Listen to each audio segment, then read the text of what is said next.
ዘመቻ አንድነት ሌላ ምንም ግብ የለውም።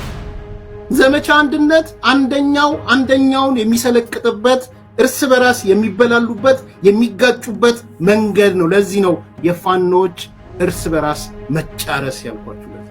ለዛ እናያለን። እዛ በኩል 40 ገድሎ ከጀርባው ተመታ ነው። ሰው ከጀርባው ከተመታ ውስጡ ነው ያሉት ማለት ነው። ገዳዮቹ አብረውት ናቸው ያሉት ማለት ነው። አለቀ። ህወሓት ፖለቲካ በልጧል።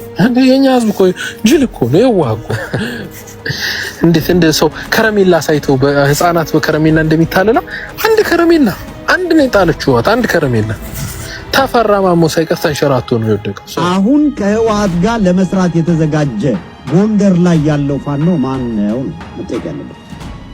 ማን ነው ከጀነራል ተፈራ ማሞ ጋር አሊያንስ በመፍጠር ከህወሓት ጋር አሊያንስ በመፍጠር ለመስራት እየተንቀሳቀሰ ያለው ፋኖ ማን ነው መጠየቅ ያለበት?